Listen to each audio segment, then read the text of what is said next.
Good morning student. आज हम discuss करेंगे chapter 1 page number 7, how nutrients are replenished in the soil. Have you seen farmers spreading manure or fertilizer in the field or gardener using them in lawn or in pots? Do you know why this is done? You learn that plants absorb minerals and nutrients from the soil, so their amount in the soil keep on declining. Fertilizer and manure contain nutrients such as nitrogen, potassium, phosphorus, etc. These nutrients need to be added from time to time to enrich the soil. We can grow plants and keep them healthy if we can fulfill the nutrient requirement of plant.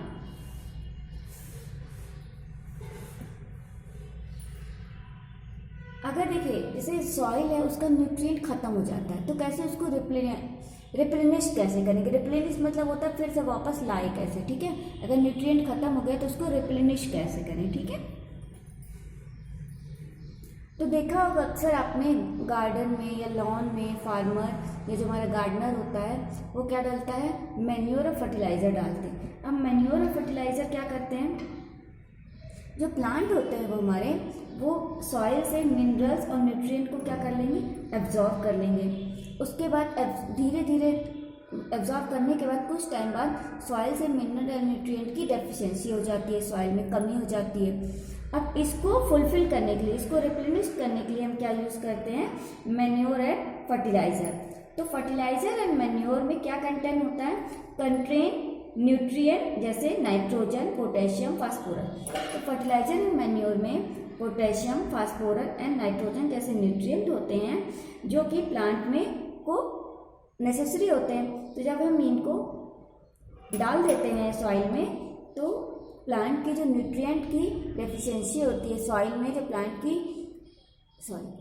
जो soil में nutrient की जो deficiency होती है वो कम हो जाती है और प्लांट को सारे न्यूट्रिएंट मिलने लगते हैं। क्योंकि बार बार अगर हम कल्टीवेशन करते हैं, उसमें प्लांट को ग्रो करते हैं तो वह न्यूट्रिएंट की डेफिशिएंसी होती है। और डेफिशिएंसी को ठीक कैसे करते हैं, मैन्योर या फर्टिलाइज़र डाल के। मैन्योर और फर्टिलाइज़र में क्या होता है, पोटेशियम, फास्फोरस और नाइट्रोजन होती है। जब इसको डाल देते हैं तो सॉइल की डेफिशिएंसी ऑफ न्यूट्रिएंट खत्म हो जाती है और प्लांट हमारे हेल्दी रहते हैं। Usually crop plant absorb a lot of nitrogen and the soil become deficient in nitrogen. You learn that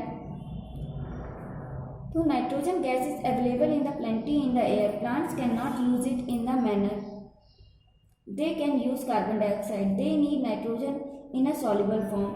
The bacterium called rhizobium can take atmospheric nitrogen and convert it into a usable form. But rhizobium cannot make its own food. So it often live in the roots of the gram, peas, moong, beans and other legumes and provide them with nitrogen. In return, the plant provide food and shelter to the bacteria. They thus have a symbiotic relationship. This association is a great significance for the farmer. They can reduce the use of the nitrogenous fertilizer where leguminous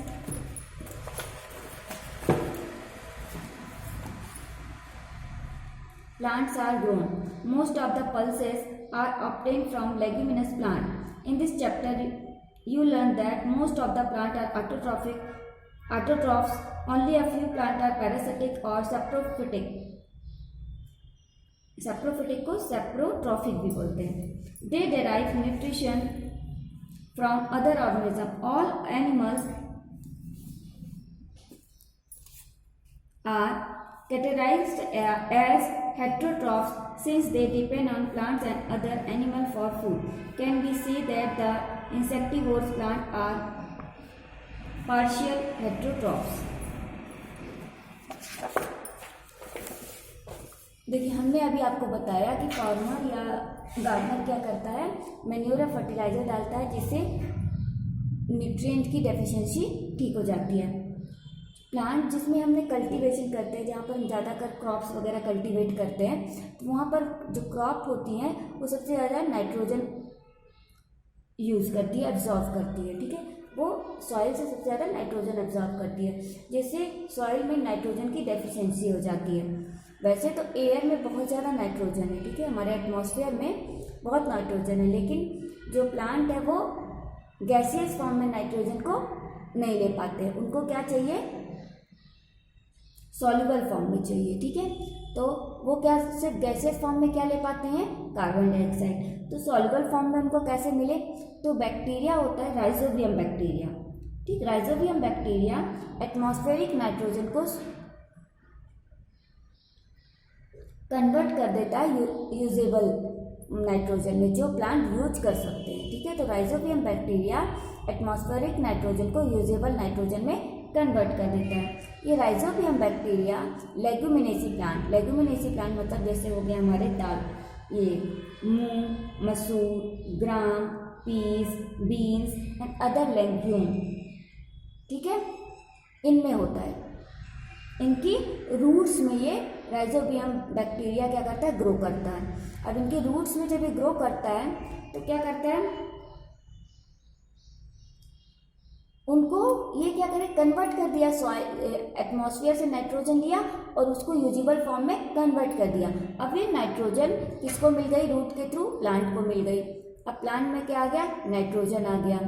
अब बदले में भी bacteria कुछ मांगता है ना, तो बदले में प्लांट उसको फूड और शेल्टर देता है, ठीक। लेगुमिनेसी प्लांट उसको क्या देता है, फूड और शेल्टर, और राइजोबियम बैक्टीरिया उसको क्या देता है, नाइट्रोजन। वो क्या करता है, एटमॉस्फेरिक नाइट्रोजन को कन्वर्ट कर देता है सॉल्युबल फॉर्म में। तो एक ये सिम्बायोसिस रिलेशनशिप बन जाता है, जिससे दोनों को फायदा होता है।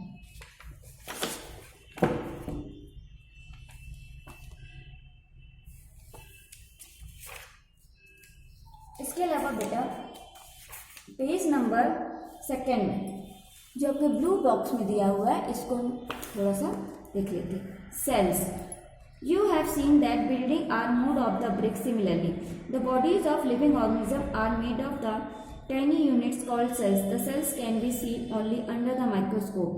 Some organisms are made of only one cell. The cell is enclosed by a thin outer boundary called cell membrane. Most of cells have a distinct, centrally located spherical structure called a nucleus. The nucleus is surrounded by a jelly-like substance called cytoplasm.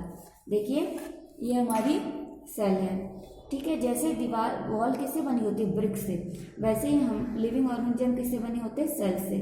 Cell में एक spherical structure होता है, उसको बोलते हैं nucleus. Cell के surrounding एक membrane होती है, उसको क्या बोलते हैं, सेल मेम्ब्रेन, और उसके अंदर लिक्विड फॉर्म में भरा होता है साइटोप्लाज्म, ठीक है। न्यूक्लियस के चारों तरफ क्या भरा फिल्ड होता है, जेली लाइक सब्सटेंस, उसको क्या बोलते हैं, साइटोप्लाज्म।